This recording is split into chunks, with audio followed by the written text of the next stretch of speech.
사도행전을 기록한 누가는 사도행전 2장 33절에서 성령 체험을 한 베드로가 설교를 할 때 성령님에 관하여 말씀을 하는 장면에서 성령님 앞에 중요한 단어 하나를 붙여서 말하고 있음을 우리에게 전해주고 있습니다. Promised, 약속된 이라는 단어입니다.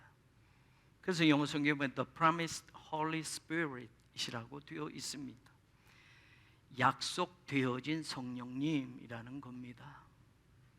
성령님은 하나님이 우리에게 주시기로 약속되어졌던 분입니다. 우리를 위해 성령님을 보내시겠다고 하나님은 미리 약속하셨고 그렇게 말씀해 주셨습니다. 그 약속되어졌던 성령님이 드디어 오셨다라는 것을 베드로 자신이 그 성령을 받고 체험을 하고 난 다음에 그의 설교를 통해서 또한 듣는 이들로 하여금 약속되어진 성령님이 오셨다라는 것을 선포합니다. 사도행전 1장 4절에도 보면 예수님께서 하늘로 승천하시기 전에 아버지께서 너희에게 약속하신 것을 기다리라 라고 분명히 말씀하시는 장면이 나옵니다. 그냥 우연히 어느 날 갑자기 성령님이 오신 게 아니고요, 하나님께서 미리 말씀해 주신 대로 성령을 보내겠다고 약속해 주신 대로 성령님이 오셨다는 겁니다. 그 성령님을 체험한 베드로가 사도행전 2장에 성령 충만한 가운데 설교를 처음 하게 되면서 구약의 요엘서에 약속된 말씀을 인용합니다. 사도행전 2장 17절에 그 요엘서의 말씀이 이렇게 인용되어지고 있습니다. 하나님이 말씀하시기를 내가 내 영을 모든 육체에 부어주리니 너희의 자녀들은 예언할 것이요 너희의 젊은이들은 환상을 보고 너희 늙은이들은 꿈을 꾸리라. 베드로가 있었을 당시로 치자면 요엘 선지자는 800년 전의 사람입니다. 800년 전에 하나님이 약속하신 것이 오늘 이루어졌다는 사실을 베드로는 선포하고 있는 겁니다. 성령님은 약속되어진 분이었고 그 약속은 우리의 시점으로 또 치자면 이미 2000년 전에 이루어져서 성령님은 이 땅에 오셨던 겁니다. 성령님이 오시기 전에 예수 그리스도께서 오셨습니다. 메시아로 이 땅에 오셨던 예수님, 인간의 몸을 입고 오셨던 하나님이신 예수님도 우연히 갑자기 그냥 오신 게 아니었습니다. 수많은 선지자들과 하나님의 말씀 속에서 메시아가 오실 것이라고 예언되어졌고 약속되어져 있었습니다. 이스라엘 사람들 모두는 바로 그 메시아를 오랫동안 기다려왔습니다. 메시아가 오시기를 기다렸고 고대했습니다. 그 약속되어졌던 메시아 예수 그리스도가 2000년 전 유대 땅 베들레헴에서 탄생하셨습니다. 하나님이 인간의 몸을 입고 인간을 구원하시고자 이 땅에 찾아오셨던 겁니다. 약속되어졌던 그 메시아가 오셨던 겁니다. 그런데 그 메시아를 기다리던 이스라엘 사람 모두가 메시아를 만났는가? 아닙니다. 만나지 못한 사람이 더 많습니다. 단순히 만나지 못한 것으로 끝나지 않고 그 메시아를 부정하는 사람들로 많은 사람들이 존재하게 되었습니다. 예수님이 약속대로 오셨는데 그 약속을 믿지 못하는 사람들이 있었습니다. 성령님도 약속되어졌습니다. 약속되신 성령님이 이미 2000년 전에 오순절에 이 땅에 강림하셨습니다. 그러면 약속된 성령님을 그 시대의 사람들이 받았는가? 아닙니다. 성령 충만을 모두가 받지 못했습니다. 사랑하는 여러분, 약속되어졌던 성령님이 오셨고 약속되어졌던 메시아가 오셨음에도 불구하고 성령을 받지 못하고 메시아를 만나지 못했다라는 것은 무슨 의미일까요? 그것은 약속을 믿지 못했다라는 겁니다. 그 약속을 기다리지 않았다라는 겁니다. 예수님께서 떠나시면서 제자들에게 약속하신 것을 기다리라 라고 말씀하셨습니다. 그 기다림은 수동적인 기다림이 아니라 능동적인 기다림이어야 된다라는 뜻입니다. 그래서 예수님은 약속된 것을 기다리라고만 말씀하지 않고 예루살렘을 떠나지 말고 라는 말씀을 덧붙이십니다. 그리고 더 덧붙입니다. 내게 들은 바 아버지께서 약속하신 것을 기다리라 라고 예수님이 이리 말씀하셨던 겁니다. 성령님은 우리가 기다리지도 않고 기대하지도 않았는데 강압적으로 내가 너를 찾아가겠다, 내가 너희에게 임하겠다, 내가 네 속에 들어가겠다라고 오시는 분이 아닙니다. 성령님은 인격적인 분이기 때문에 그를 초대하는 사람들에게, 그를 간절히 기다리고 성령님을 사모하는 사람들에게, 마음을 열어놓는 사람들에게, 포기하지 않고 그 성령님을, 약속을 기다리는 사람들에게, 그 약속을 믿는 사람들에게 성령님은 임하시는 겁니다. 그래서 모든 사람이 일괄적으로 다 성령을 받는 것이 아닙니다. 예수님께서도 보혜사 성령을 너희에게 보내겠다고 말씀하셨습니다. 보혜사라는 말은 곁에서 돕는다라는 뜻입니다. 성령님은 우리를 곁에서 도와주시기 위해서 하나님이 약속하신 대로 예수님이 승천하신 후에 우리에게 보내주셨습니다. 내가 떠나지만 두려워하지 말아라. 보혜사 성령을 너희에게 보낼 것이야. 주님도 이리 약속해 주셨습니다. 육신적으로는 예수님이 더 이상 존재하지 않아도, 제자들 곁에 없어도 너희들 곁에서 나와 똑같이 보혜사로서 도와줄 이, 너에게 힘을 줄 이, 바로 그 성령을 하나님으로부터 내가 너희에게 보내겠다고 예수님이 약속해 주셨던 겁니다. 그러면 여러분, 약속하신 대로 교회는 성령을 받아야만 합니다. 약속하신 대로 우리가 그리스도인으로 살아가려고 한다면 우리 힘으로는 안 되기 때문에 곁에서 도와주실 성령님이 우리와 함께 하셔야만 합니다. 성경은 모두 약속의 말씀들입니다. 이 약속을 믿고 끝까지 기다리는 사람들, 이 약속을 믿고 의심하지 않는 사람들에게 그 약속은 성취되어졌고 그 약속의 수혜자로 누리는 기쁨을 얻었던 것을 우리는 성경의 많은 이야기들을 통해서 보게 됩니다. 나를 단련하신 후에는 내가 정금과 같이 나오리라 욥이 고백합니다. 하나님은 나를 정금과 같이 쓰실 것이라는 사실을 믿고 있는 겁니다. 지금은 고통 속에 있습니다. 지금은 환난 속에 있습니다. 내 힘으로는 도저히 해결할 수 없는 엄청난 고통 속에서 신음밖에는 할 수 없는 것이 욥의 상황이었습니다. 그러나 이것이 끝이 아니고, 이것이 내 인생의 마지막이 아니고, 하나님이 나를 단련하셔서 나를 정금과 같이 쓰시겠다는 것이 나를 향한 하나님의 약속이시니 그 약속을 붙들고 욥은 참는 겁니다. 기다리는 겁니다. 정금이 되기 위해서 불순물이 제거되어야 하기 때문에 하나님은 불로 재련해서 금을 뽑아내듯이 내 인생의 고통과 환난 속에서 순금 같은 내 믿음을 뽑아내겠다라는 겁니다. 그 약속을 믿고 있기 때문에 불 가운데 들어가서 하나님이 나를 단련하시고 재련하시는 이 순간을, 이 고통을 견디어낼 수 있는 겁니다.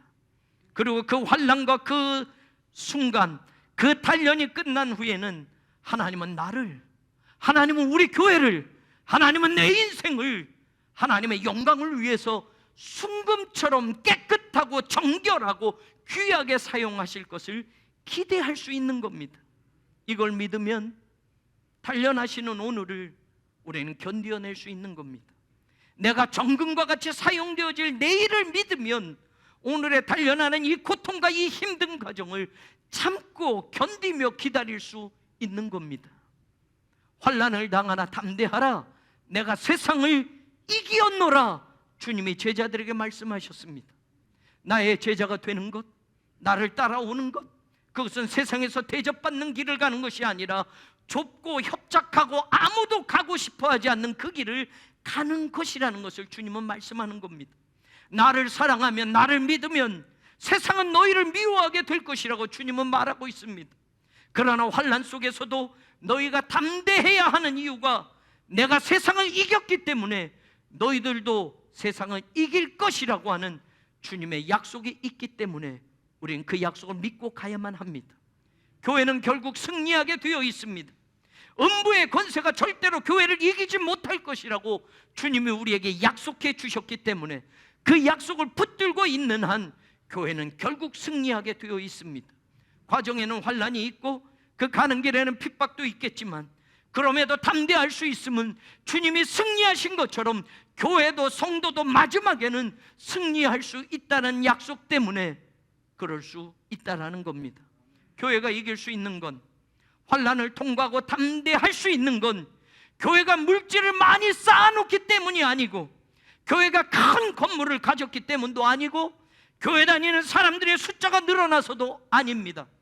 오직 예수 그리스도를 믿고 끝까지 따라가고자 하는 그 믿음이 있기 때문에, 우리를 떠나지 않는 성령님이 곁에 계시기 때문에 너희가 환난을 당하지만 담대해라, 내가 세상을 이겼느니라 라고 하신 주님의 말씀, 그 약속이 있기 때문에 교회는 최후 승리를 하게 되는 것입니다. 예수님이 부활하시고 40일을 이 땅에 계시며 500여 명의 사람들에게 보이셨습니다. 그리고 승천하시고 약 10일 정도 지나서 약속하신 그 성령님이 이 땅에 오셨습니다. 예수님이 이 땅을 떠나시면서 아버지께 약속하신 것을 기다리라, 예루살렘을 떠나지 말고 기다려라, 약속하신 성령을 너희에게 부어주시리라고 말씀하셨고, 마가의 다락방에서 120여 명이 그 성령을 받았습니다. 그러나 성령 받은 120명은 예수님의 부활을 목격한 500여 명의 숫자와는 상당한 차이가 있게 됩니다. 성령을 받은 사람은 부활을 목격한 500명이 아니라 약속을 믿고 기다린 사람들이 바로 성령을 받았다는 것을 우리는 잊지 말아야 합니다. 현재 전 세계 440여만 개의 교회와 예배 처소가 있다고 합니다. 79억의 전체 지구상의 인구 가운데 캐톨릭을 포함하여 25억 명이 기독교인이라고 합니다. 그 교회들이, 그 숫자의 기독교인들이 예수님의 말씀하신 대로 약속하신 성령을 받은 교회이며 약속하신 성령님과 함께 일하는 성도입니까? 2000년 전에도 약속하신 그 성령을 받지 못한 사람들이 있었다고 한다면 오늘날도 그럴 수 있지 않을까요? 성령도 기다리는 사람들에게, 약속을 믿었던 사람들에게 강림하셨고 임하셨다는 사실을 우리는 기억해야 합니다. 사도행전 2장 3절 말씀을 보면 성령이 임할 때 마치 불의 혀처럼 갈라지는 것들이 그들에게 보였다고 나옵니다. 그리고 그 성령의 불은 각 사람 위에 하나씩 임하여 있었다고 성경은 분명하게 기록해 줍니다. 성령은 거기 모인 120여 명 각 사람에게 하나씩 임했다라는 겁니다. 중요한 표현입니다. 120명이 집합적인 단체로 모여서 기도하고 기다렸는데 성령은 같이 모여 있으니까 다 받았고 한꺼번에 모두에게 임한 것이 아니었고 각자에게 하나씩 임했다고 성경이 말하고 있는 겁니다.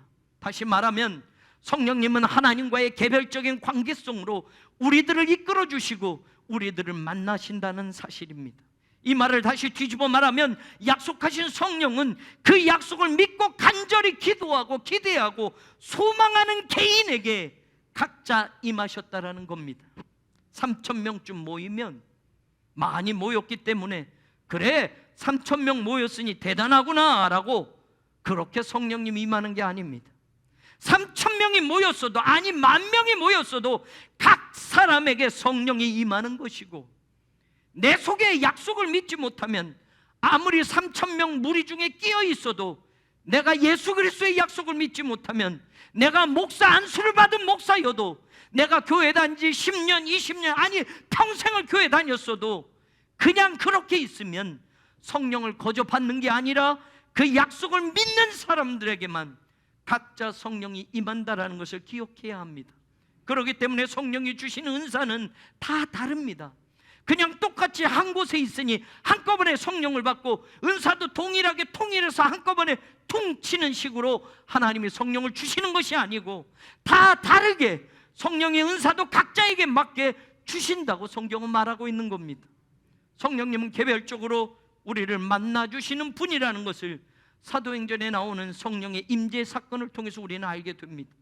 내게 필요한 것, 내가 어떻게 하나님의 일을 해야 할까를 성령님은 너무나도 잘 알고 있기 때문에 나에게 꼭 맞는 은사를 주십니다.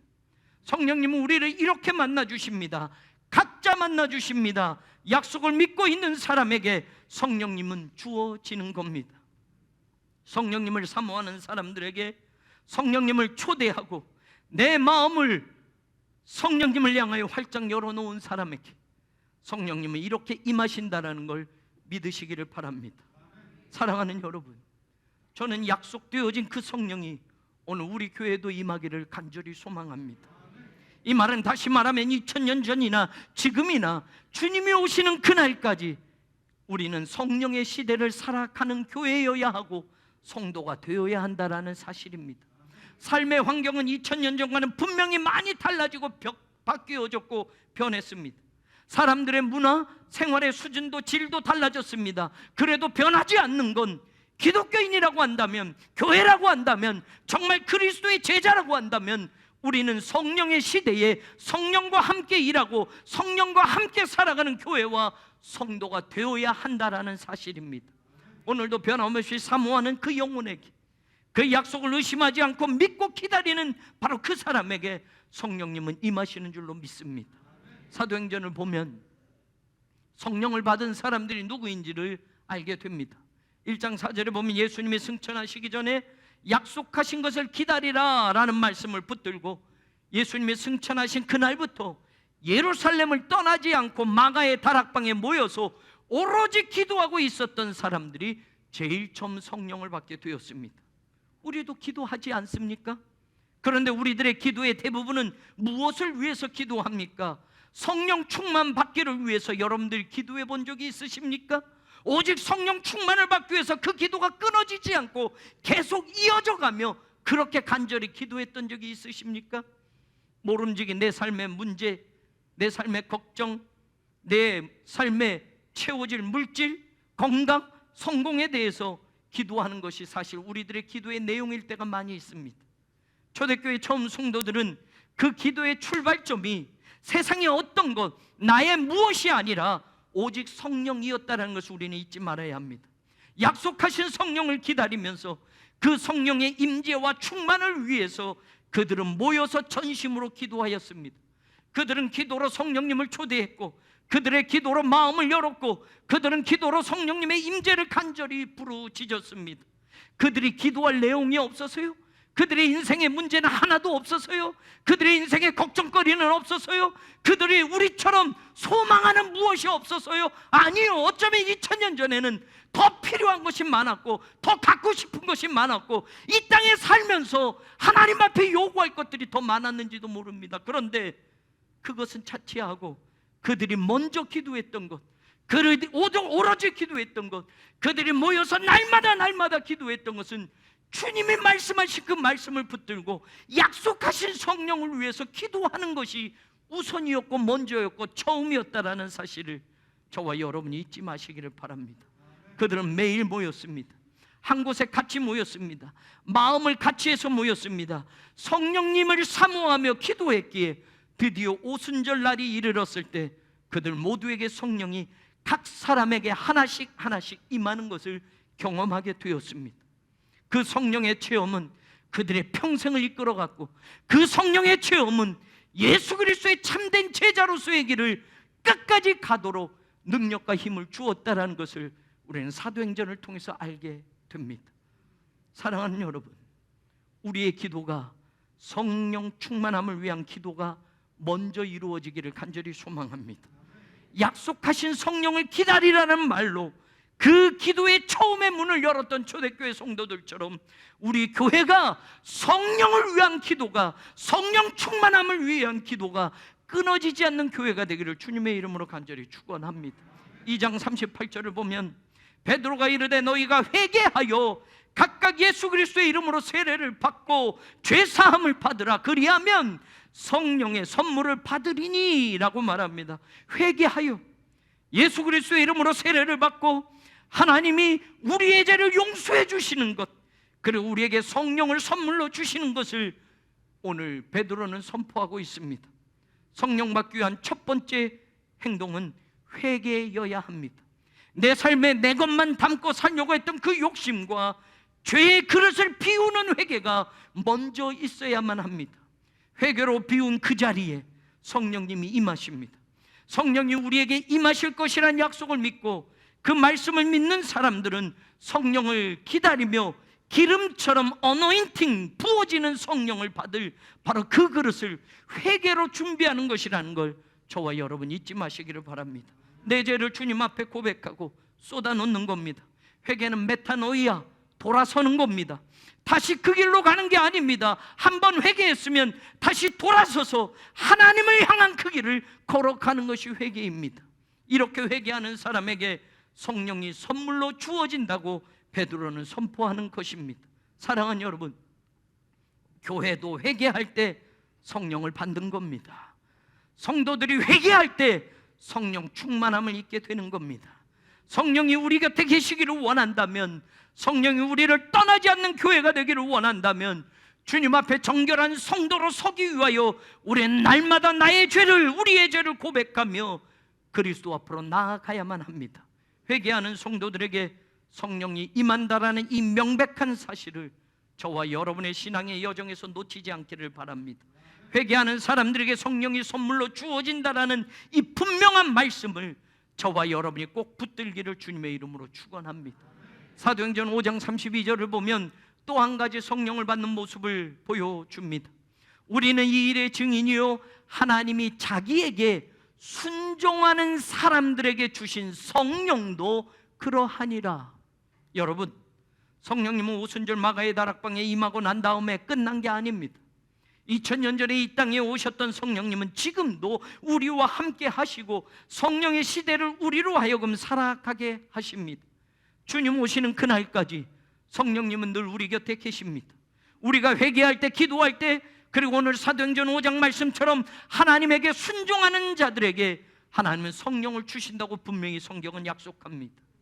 그런데 순종이 그냥 우리가 신앙생활하면서 내 목적을 이루기 위한 순종이나 내가 간절히 원하는 소망을 이루기 위한 수단으로 연결되어지는 그런 순종을 말하는 것이 아닙니다.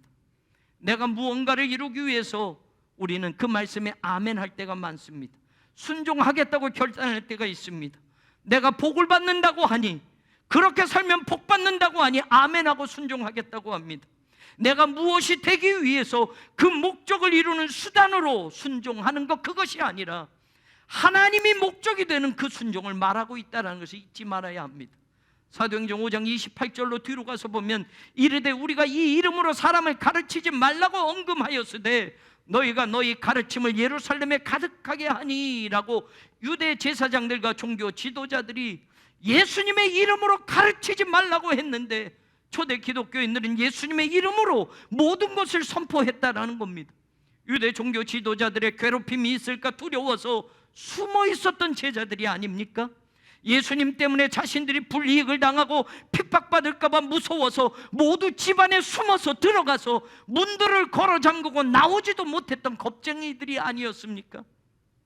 그런데 그 제자들이 성령 충만함을 받고서 담대해졌습니다. 그리고 세상을 향하여 나가서 외치기 시작합니다. 5장 29절에 베드로와 사도들이 대답하여 이르되 사람보다 하나님께 순종하는 것이 마땅하니라.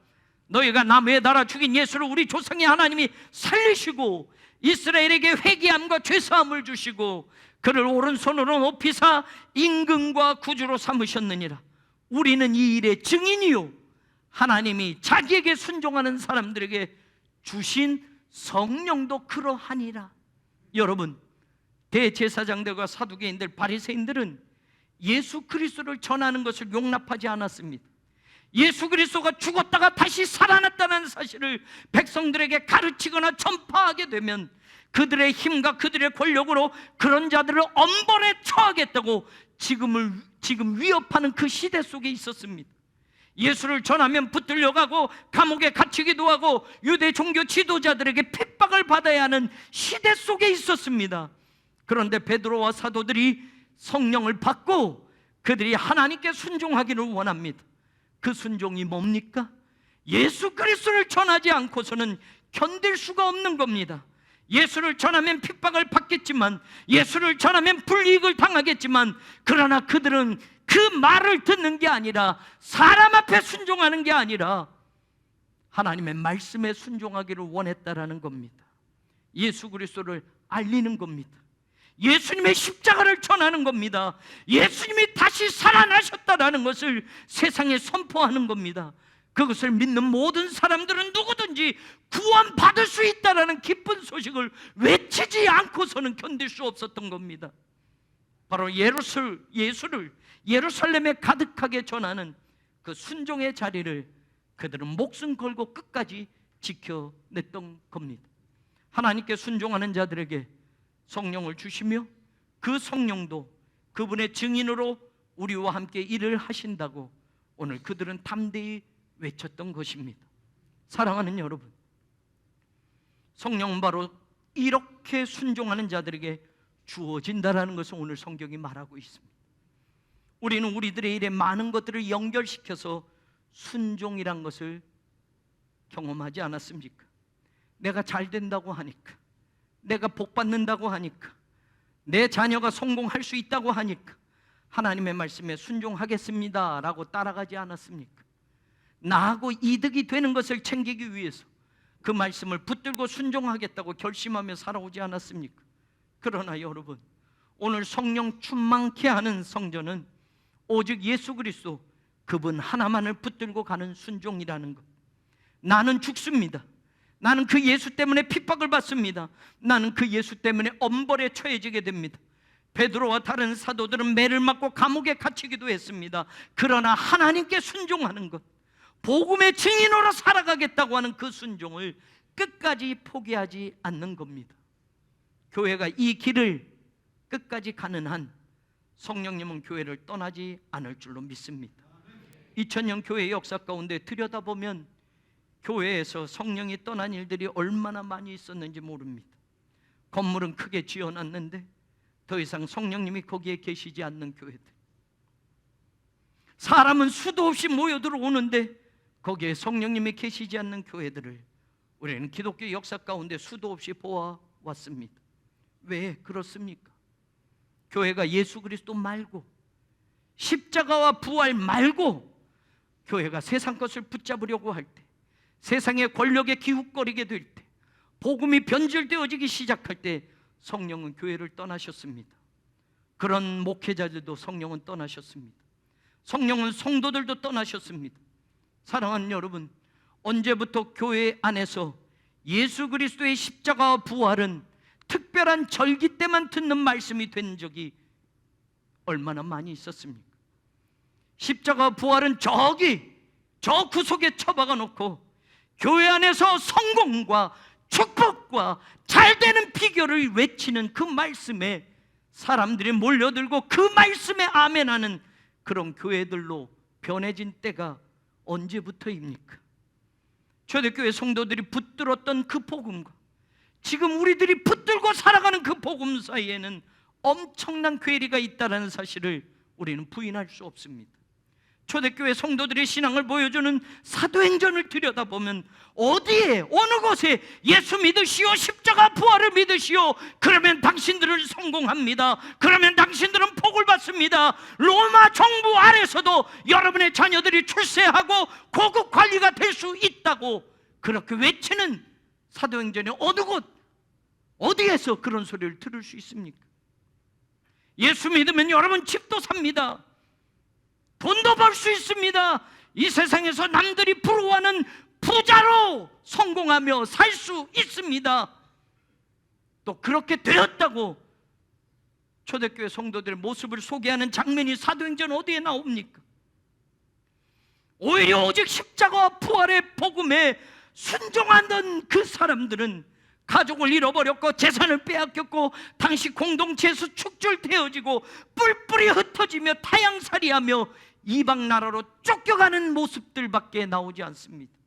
심지어는 그들 가운데 목숨까지도 잃어버리는 순교가 일반화되어가는 장면이 나옵니다. 그래도 교회는 하나님께 순종하며 성령님과 함께 그 일을 감당해 갔던 것입니다. 사랑하는 여러분, 저는 우리 교회가 정말 성령이 떠나지 않는 교회가 되기를 원합니다. 저는 우리 교회 성도들이 세상의 다른 것들은 다 잃어버려도 내 곁에 계시는 성령님을 잃어버리지 않는 그 성도들이 되기를 원합니다. 정말 성령님을 기다리고 한다면, 정말 하나님이 약속하신 성령을 우리가 받고 우리가 하나님의 일을 감당하기를 원한다면 오늘 우리가 복음에 순종하는 사람들이 되기를 원합니다. 예수님 한 분 때문에 내 모든 것을 잃어버려도 내가 하나님께 순종함을 멈추지 않겠다고 고백하는 그 신앙이 오늘 저의 것이 되고 여러분의 것이 되기를 주의 이름으로 축원합니다. 성령은 교회 다니는 사람들이 치장을 위한 액세서리가 아닙니다.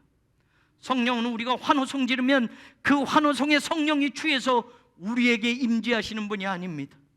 성령님은 우리 한 사람 한 사람의 마음을 누구보다도 잘 알고 계시고, 정말로 사모하는 그 심령, 정말로 성령님을 기다리는 그 심령, 정말로 내 속에 내주하시기를 원하는 바로 그 사람에게 성령의 기름 부으심이 있고, 그 기름 부으심은 우리의 영과 우리의 깊은 곳까지 채워지는 놀라운 성령의 기름 부어주심이 된다라는 것을 믿으시기를 바랍니다.